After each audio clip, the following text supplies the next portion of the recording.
வணக்கம் நண்பர்களே. இந்த வீடியோல நம்ம என்ன தகவல் பார்க்க போறோம்னா, சன் டிவியில எத்தனையோ சீரியல்கள் மக்கள் மத்தியில ஒரு நீங்காத ஒரு இடம் பிடிக்கும். அப்படிப்பட்ட ஒரு சீரியல் என்றாலே அது ரோஜா சீரியல் தான். இந்த சீரியல் கடந்த 6 மாதங்களுக்கு முன்னாடி தான் நிறைவடைந்தது. இந்த நிலையில இந்த சீரியலுடைய தாக்கம் இன்றளவு மக்கள் மத்தியில ஒரு நீங்காத வரிசையில இருந்து வருகிறது. இந்த சீரியல் பார்த்தீங்கன்னா நிறைய பேரு எப்படா முடியும், இந்த சீரியல் முடிக்க கூடாதுன்னு நிறைய ட்ரோல் மெட்டீரியல்லாம் மாத்துனாங்க. அந்த அளவுக்கு இந்த சீரியல் தமிழக மக்கள் மத்தியில மிகப்பெரிய ஒரு தாக்கத்தை ஏற்படுத்தியது. இந்த நிலையில ரோஜா சீரியல் நடிகருக்கு திடீரென ஆண் உறுப்பு நீக்கப்பட்டுள்ளது. நடிகர் பாத்தீங்கன்னா கண்ணீர் மல்க பேட்டி அளித்தது சோசியல் மீடியாவில் வைரல் ஆயிட்டு வருது.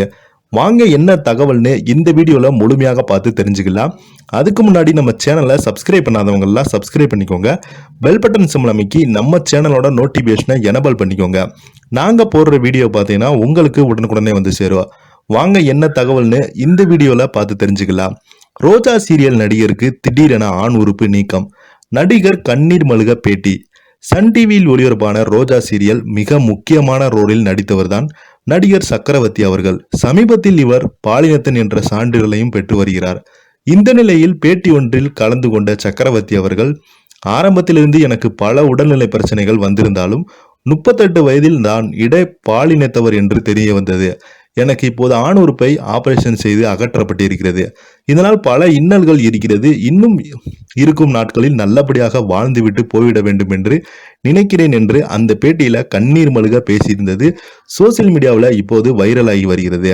நான் ஆபரேஷன்கள் செய்து கொண்டிருக்கும் போது எனக்கு தலைமுடி மீசை எல்லாம் உதிர்ந்து போய்விட்டது. அந்த சமயத்தில் நான் வேலை செய்து கொண்டிருந்த டிவி சேனல் நான் பார்க்க அருவருப்பாக இருக்கிறேன் என்று என்னை சொல்லி சொல்லி வெளியே அனுப்பினார்கள் என்று சக்கரவர்த்தி அவர்கள் கூறியுள்ளாங்க. இப்போது பார்த்தீங்கன்னா இவர் கொடுத்த பேட்டி நிறைய பேர் கண்கள்ல கண்ணீர் வர வைத்துள்ளது. அந்த அளவுக்கு இவருடைய நிலை இப்படி ஆயிடுச்சு அப்படின்னு நிறைய பேர் ஹேஷ்டாக் மூலம் வெளியிட்டிருக்காங்க. இந்த வீடியோ உங்களுக்கு பிடிச்சிருந்தா லைக் பண்ணுங்க, ஷேர் பண்ணுங்க, கமெண்ட் பண்ணுங்க. மறக்காம நம்முடைய சேனலை சப்ஸ்கிரைப் பண்ணிக்கோங்க. நன்றி, வணக்கம்.